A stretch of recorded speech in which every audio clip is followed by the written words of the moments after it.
what's up guys, Chris here, back in another video. Folks, the rumor mill is buzzing today with the Sony A7 Mark IV potential rumors that are coming out. So today's rumor says that we might get a 33 megapixel sensor with 5.5 stops of in-body image stabilization. So what does that really mean?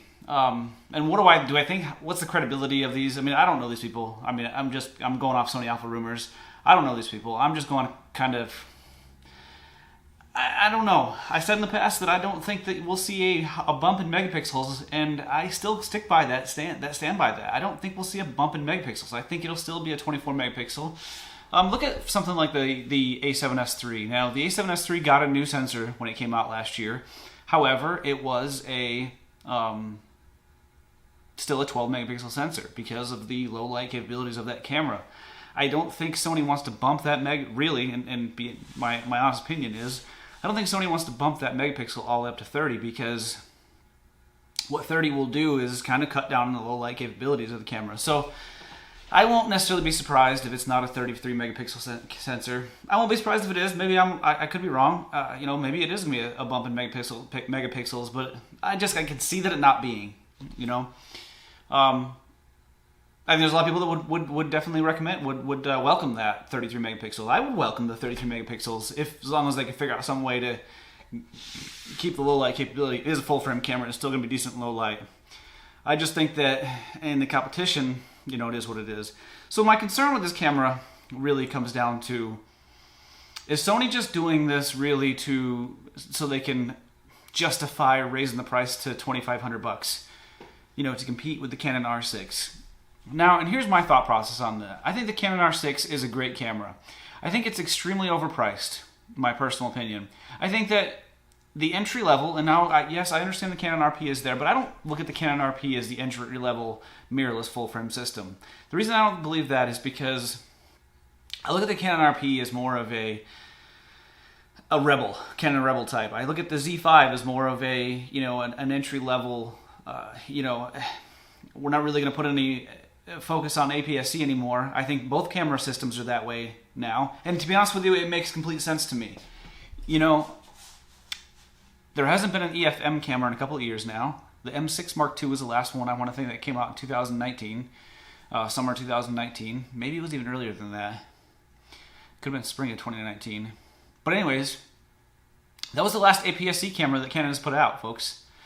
Nikon Z has put out a Z50 since then, and the ZFC.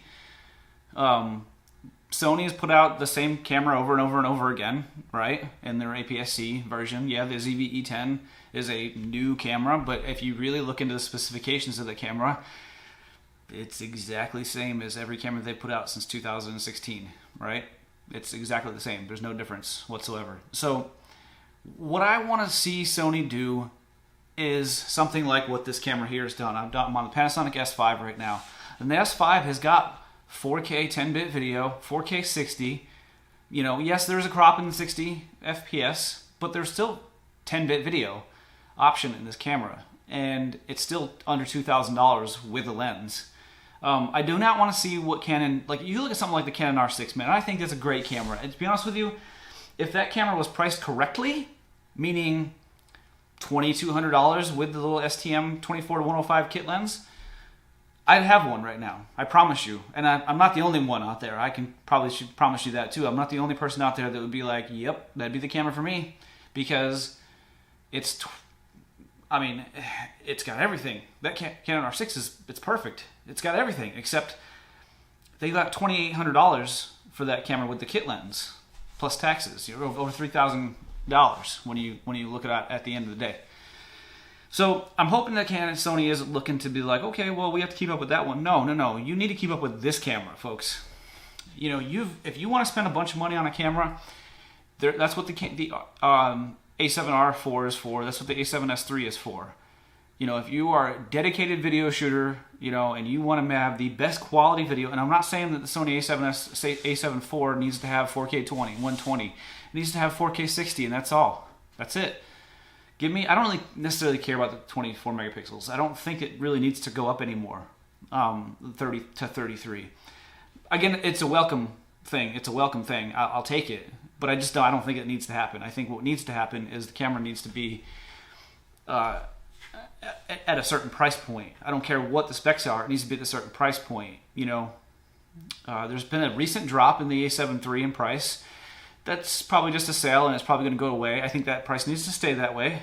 And I think that Sony needs to come out with the A7 IV here come October, and the A7 IV needs to have some sort of, you know, 10-bit video, 4K 60 in the minimum, you know, 422 10-bit, not 420 10-bit. Obviously, that could be an option too, 420, but 422 10-bit, 4K 60. The sensor needs to have, you know, they need to fix the rolling shutter issues that Sony's had that's plagued them for years in their cameras. Doesn't seem to be a problem in the A7S III, but it definitely was a problem, a little bit of a problem in the A7 III. It's a terrible problem in all their APS-C cameras. Honestly, I wouldn't recommend any of their APS-C cameras because, especially if you're vlogging, because that sensor's just, it wasn't meant to vlog. If the ZV-E10, to be honest with you, like, I wouldn't recommend a camera to nobody. I could do a whole video on that. I'm ranting about that camera, but everybody else has done that, and I don't really want to. But I think it's just definitely not a camera I'm going to buy, or I have no intentions of buying. But the A7 IV, I'm excited about this camera. This is a camera that if it's done right, and what I want out of this camera is, I don't really care about the sensor. I don't personally give a damn about the sensor because the megapixel count, 24 to 33, I don't really pixel peep when I take photos anyway, so I'm not really, that megapixel count doesn't matter. The 33 megapixels, unless it's going to go up to 6K video, I don't know exactly what, I think that could cover 6K video. Unless it's going to have 6K video, but I believe you can get that with 24 megapixels because this camera here does 6K video with 24 megapixels. So does the S1H. I think that, you know, it's kind of a waste of money to, you know, not a waste of money. I just don't want them to be like, oh, this is our excuse to charge you $2,700 for the same damn camera that you can get here. Yeah, the autofocus system on this Panasonic S5 isn't the best in the world. I'm using autofocus right now, folks. It's not the best in the business. It's not the worst I've ever used either, so it's fine. I would just really like to see a Sony A7S III with, or A7 IV with regular sensor. I want to have the exact same body as the A7S III, meaning the new, bigger, thicker grip. I want to have the flip out screen. I want to have the record button. Now I want the record button that is on the A7S III. I know this is a picky little thing, but if you pick up an A7C and you pick up a Sony ZV-1, and I'm sure it's the same way on the ZV-E10, the camera, or the record button is a very mushy button.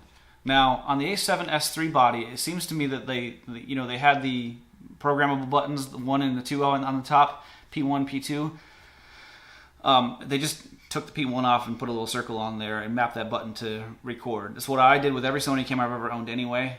I always had that specific button being the record button, but it's a tactile button on the A7S III, whereas the A7C and other cameras, it's a very mushy type button. I don't know. It's a little nitpicky thing. Yes, it is. I'll give you that. But yeah, I also want to see fixed rolling shutter. So obviously, because it's going to need a new sensor. It's going to need a new sensor, whether it's going to be a 24 megapixel sensor again, or this is true and it's going to be a 33 megapixel. Either way, it's fine with me. I don't really care. But I would love to see the rolling shutter fixed, and I would love to see the price, you know, comparable to this A7 Panasonic S5 here. You know, that's what I think. I think it needs to be that. But anyways, that's about it for today's video.